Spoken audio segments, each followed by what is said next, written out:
Well, as you guys can see, we're not wasting any time. Anytime we get a free moment to get out into the garden, we're already prepping for 2020. What I want to do right now is remove these tarps because we're going to fill this whole area in with raised beds. If you've been around our channel for a while, we've given the Back to Eden garden a shot, but it just doesn't work good for us. So we're going to what works and what the wife likes.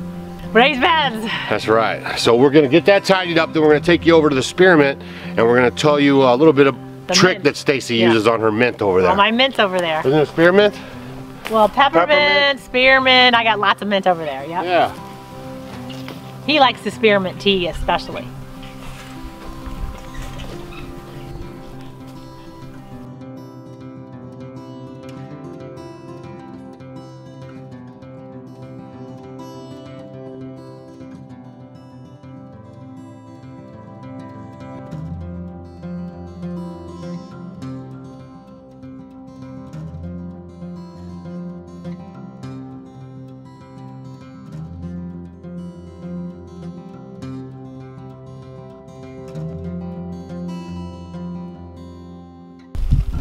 I'm going to show you guys a little trick that I like to do for my chickens in the winter months. Now, I grow a lot of mint here. It's so easy to grow. If you're not growing mint at your homestead or your home, it's very simple and easy to do. Here I have a patch of peppermint and spearmint, but this is something that is so easy to do. After I've cut mine back one time in the summer, I go ahead and let it grow. So in winter, I have a lot of mint left over. So what I do is I'll go ahead and I'll just trim some of it off here, and I'll get my mint. Oh, and it smells so good. And I'm going to take it to the chicken coop where it will deter the mice from going in there, because in the wintertime the mice want to stay warm too. So they like to go in there, and the smell will deter them, and it freshens up their nesting boxes, because who doesn't want a nice smelling nesting box to lay your eggs? And because of that, it helps stimulate the egg growth, and so, or stimulates them to lay eggs. So I like to go ahead and put some of this in their coops throughout the wintertime.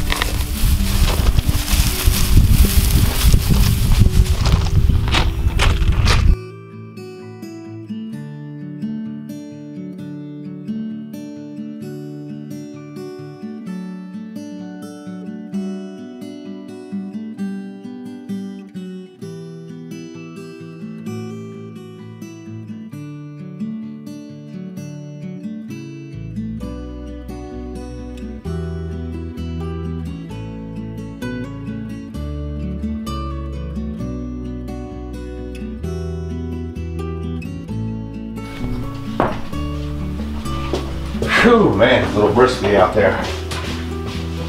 Probably should have some of that nice tea on the stove. And I had to get my favorite reading material. Yeah. Yeah, that is some of our favorite reading material. But real quick, because I know a lot of you guys are, what is this cheapest garden tool? And they were just in the garden. We're going to show you guys the cheapest garden tool that can produce the most results in anybody's garden. A beginner, super beginner, or even the seasoned veteran. Because I think a lot of times people don't plan to fail, they fail to plan. And when you get busy and spring's in the air and all this stuff's going on, and you're going from like kind of slothy and wintry into like this spring fever, you know, like we're already getting it because the days are getting a little longer, you know how it is. But this is the Clyde's Garden Planner, okay? Now I'm going to show you guys how this works real quick. Now the garden planner is pretty slick. It has this red line here which indicates your last average spring frost. And then you slide this over to correspond with the date in your area. And this works anywhere in the northern hemisphere. So if yours is around April 19th, you would just slide that red line over to April 19th. And then it tells you here all the things that you can plant: onions, peas, spinach, cabbage, cauliflower, radish, turnip. Tells you how far apart to plant them, how much sun they're going to need.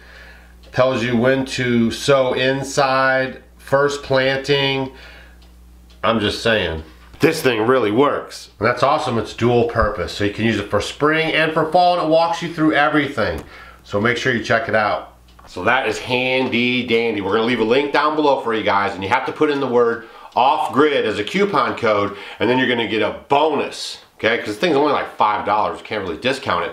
But we're gonna give you guys a bonus when you put in off-grid when you check out. And it's the best $5 you're gonna spend on gardening this year, I promise. And you know what? That's the one of the things for me. I never planned. Yeah. And that's, you know, and I'd be kind of flying at the seat of my pants.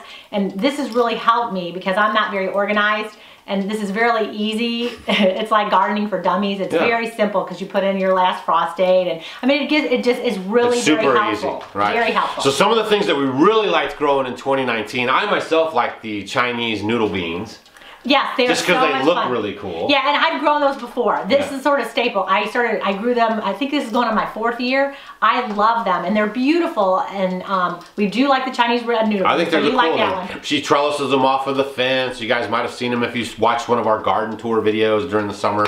And I just like the way they look. They have a great texture, and we use them in stir fries and stuff like that. So that was one of the cool things that I like that we kind of started growing a couple years ago that we've kind of held on to. Yeah, and I just keep reusing the beans, you know, it's that gift that keeps on giving.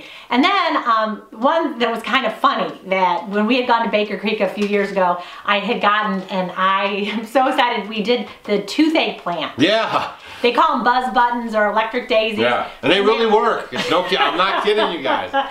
People would come over, and they're beautiful actually. They're like beautiful in my planters and all around, and you know, if you put a little bit on your gum, it does feel like you went to the dentist and got like a shot. So it was just kind of, that was kind of fun. But it's serious too, because if you guys are going to live off-grid and you're going to homestead, a lot of us use all these all-natural remedies, and if you have a toothache, here's a plant that's provided by the Creator to help you numb the pain, and it really does work. So seriously, on the prepper side of things, or just being prepared on your homestead with herbs and things like that, it's just a great plant to look into. Yeah, that was pretty neat. Yeah. And then another one that I really enjoy, because I love peppers. I plant all types of peppers, but I like spicy, but I don't like the spicy, horribly hot ones, and there's so many out there. Right. My favorite one, I love the jalapenos, just the basic jalapenos. That's the perfect spice for me. And also I did the red, the big red chili pepper that I liked. But I did the lemon spice jalapeno, and I really loved it. I know Baker Creek, there's a orange spice, a lemon spice too, but I did the lemon one, and I really enjoyed that one, and I'll be growing that again this year. So other than that, you know, just the basics. I know a lot of you guys like to do the tomatoes and the staple kind of thing. The staples. We'll have tons of that stuff, and we'll share with you guys some of those. But we can talk for days talking about all that. But generally, you know, those you like the beans, and I like the toothache plant was kind of fun. And then of course our sweet potatoes. We like our variety of which ones do we use for that? Well, I did garnet sweet potatoes, and we did the Molokai. The purple sweet those are always really good, the Molokai. Yeah. And remember, those colors are what you want. When you guys are planting these foods, don't go with the standard old orange and red. Try to get those vibrant colors. The more colors, the darker the colors, the more of this chemical is in the plant, and that chemical is called? Well, the purple is the anthocyanins. The anthocyanins with all, I mean, come on, a little faster with the cues here. The anthocyanins, that's what you want. That really helps your body perform. And then also that roughage, you guys, if you're not eating enough salads and greens, we encourage you guys to incorporate that into your diet. Yeah, so now let's get to what I'm totally excited for this 2020 planning year. Some of the things I'm looking forward to growing, and then maybe you guys might want to do this too, because well, what are we referencing? Let's talk about our catalog. Okay, so this is the whole seed catalog. So I know a lot of you guys may be getting the Baker Creek catalog, and if you're not, go ahead, go online and get rareseeds.com, and you can get a catalog. But this is the big, it's basically like an encyclopedia. There's so much.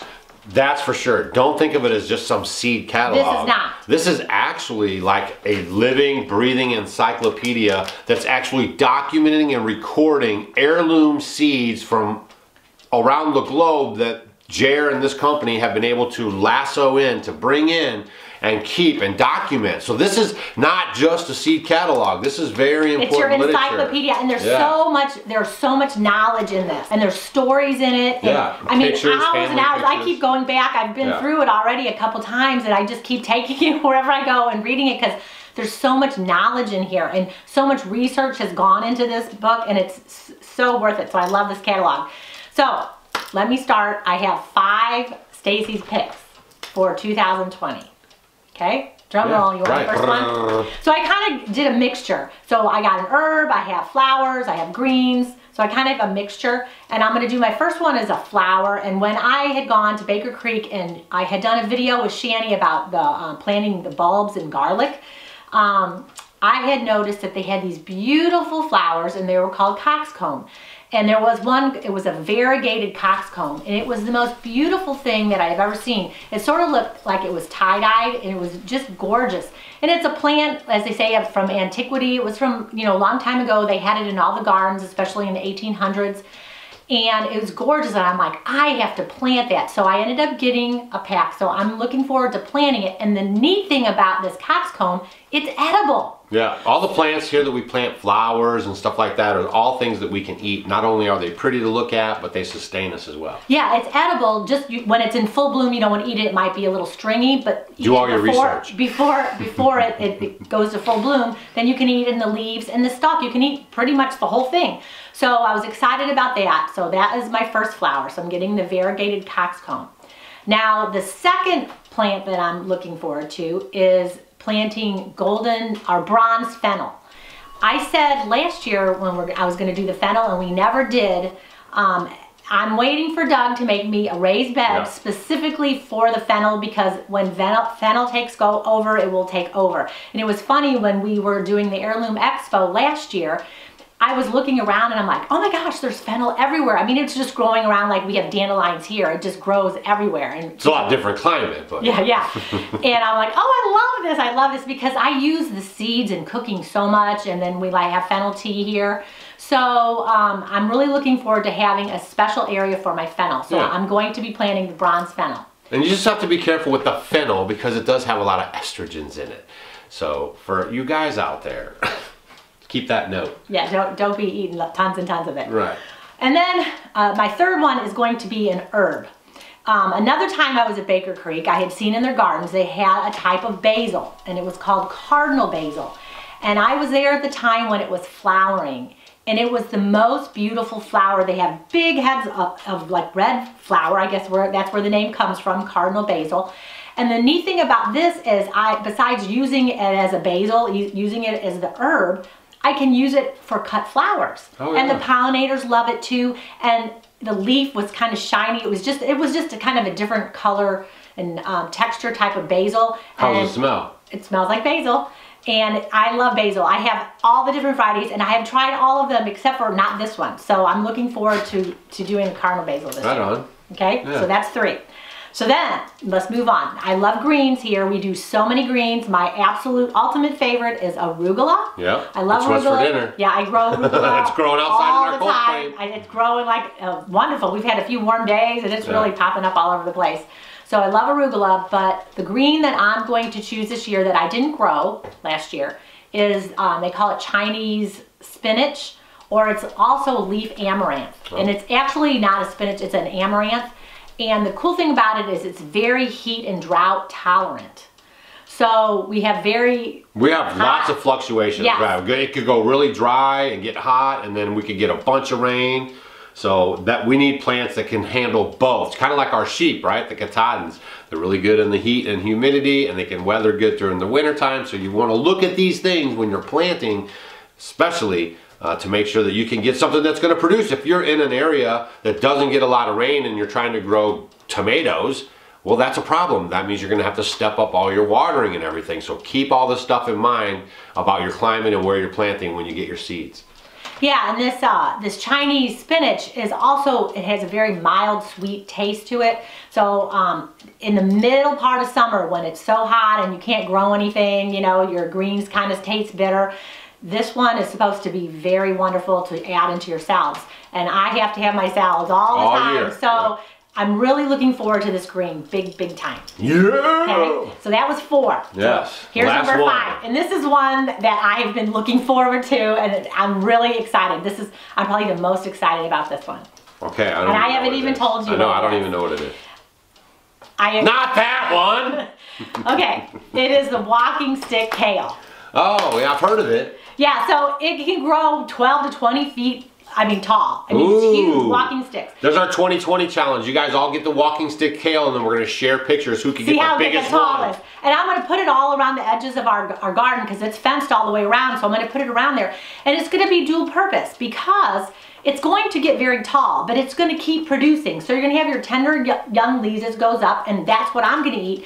But it's great food for your livestock. Oh. We have sheep here, as you were talking about before, so this is going to be wonderful that I can throw in with them and they will love it. Just love it. Because a lot of times I get the big huge stalks of the sunflowers and stuff I'll put in there with them. They love those too. And so this will be something that'll have a dual purpose, as well as, you know, giving me a little fence protection, you know, and make it look pretty there. And then I'll have kale, you know, all season long. So I'm really excited. It looks so cool. So many different, how it, you know, how it changes, how it looks, and how they hang. And I mean, I'm really happy about this one. So that's just a few of the things that we're looking forward to this year. Those are my top 5 this year. Now, the thing with this catalog is that it comes from the Baker Creek Seed Company, and they actually charge for this one. Their other one they send out if you're on their mailing list, it's no problem. They've been gracious enough that we're going to give away a couple of these down in the comment section with below. With some seeds, a variety pack. For 2 big winners. For 2 big winners. So if you're interested in winning the catalog with the seeds, then you have to put on there, that's the best darn catalog I've ever seen for seeds. So write that down in the comment below, and we're going to select, how many is it, 2? 2. 2 winners out of the comment section by, what's today's date? Today is the 6th. These are real-time videos, guys. You guys are getting them hot off the presses. We're going to leave this up for 1 week. So the 13th, that's when we're shutting her down. The 13th, if you're watching this past January 13th, 2019, or 2020, the contest is over. Sorry about that, but check out Baker Creek Seeds. They have great stuff, heirloom seeds. Young man started this company living in his car when he was 19, 18, 17 years old, just a young pup, and he went around, made friends, started categorizing, collecting, and talking about heirloom seeds and their importance, and now they're probably one of the largest heirloom seed companies in the world, if not definitely North America. So that's a great giveaway. But wait, we're actually going to give away 2 of the Clyde's garden planters as well. No more than 2. 5. 5 garden planters. So if you're already got a catalog maybe and some seeds, but you're interested in getting this garden planter, then you just have to write on there Clyde's garden planter. I'm so excited I can't even talk. Oh my gosh. Clyde's garden planter looks really cool. So you write that down in there. We're going to randomly select 5 people, same deadline. And if you want both, then you have to say both of those, right? No, it's just 1 winner per person. We don't want to have one person getting 2 things. So pick the ones you want. So pick what you like so you can zero that in, and then you'll be selected out of there. So that's really cool. Great giveaway. Thanks to those guys for stepping up, being part of the Homestead Homie community. They're sponsors of our conference, the Homesteading Life Conference. If you guys want to get tickets for that, limited seating, the link is under every video, but you can also just Google homesteadinglifeconference.com. We got a lot to do on the homestead today. You guys are getting this real time. It's probably, what time? 2 o'clock, roughly 1:30 in the afternoon, Midwest USA. So we got a lot of stuff to do. I got to get this video up for you, and we'll see you guys tomorrow. See ya.